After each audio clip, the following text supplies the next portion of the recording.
Welcome to Copper's latest opening bell report. Today we're exploring what really changed after Bitcoin ETFs hit the market in January 2024. Let's set the scene. When those first Bitcoin ETFs began trading, something remarkable happened, though not everyone noticed it at first. Beneath the surface, the tiny trading edges that market participants once scraped from hourly funding rates and daily on-chain flows, they vanished almost overnight. Now, before the ETF era, things were different.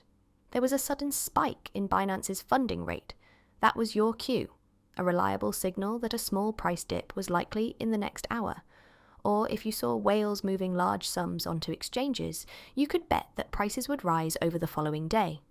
These trades weren't massive windfalls, but they were consistent. They worked until they didn't. Because after ETFs launched, those same signals lost all their predictive power. Any trader waiting for the hourly funding tick or the daily net flow report was already too late. The market had moved on, and those edges disappeared. But here's the twist. That doesn't mean on-chain data is useless now. Not at all.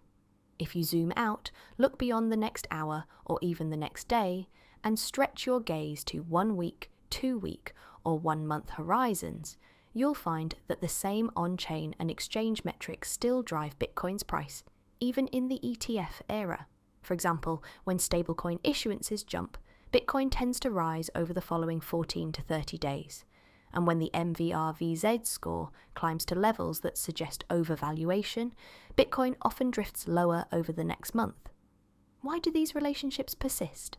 It's because large institutional flows, like ETF creations and redemptions, over-the-counter whale trades and broad network activity, unfold over weeks, not hours.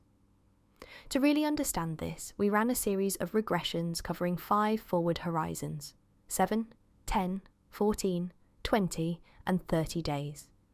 We combined a dozen daily factors: exchange net flows, funding rates from major futures venues, on-chain metrics like active and new addresses, stablecoin supply changes, whale activity, futures open interest and basis, 3-month implied volatility, and ETF Bitcoin balances. Here's what we found. On the 7-day horizon after January 2024, these predictors still explained nearly 30% of Bitcoin's 7-day returns. By day 14, the combined R-squared rose to almost 50%.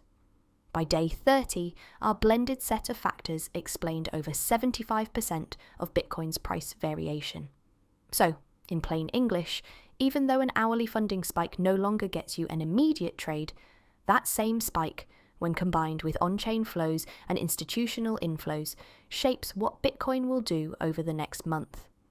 The critical takeaway: on-chain is dead at high frequency, but long live on-chain at medium frequency. If you're trading intraday on Binance or Deribit, you're now racing high-speed arbitrage bots that digest funding and net flow data in milliseconds. But if you shift your lens to 14 or 30-day windows, you can still leverage on-chain signals, like stablecoin issuance and MVRV, and combine them with ETF flow data to anticipate broader trends. In today's institutionalized market, price moves are orchestrated in a slower but more powerful tempo. The short-term game is over.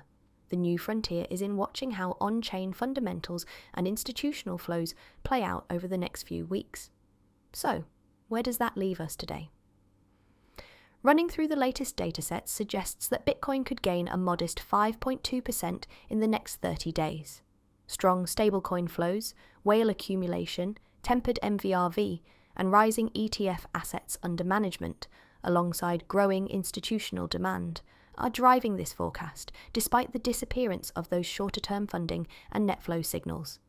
Thanks for tuning in to Copper's Opening Bell. For more detailed information, don't forget to download our full report. See you next time.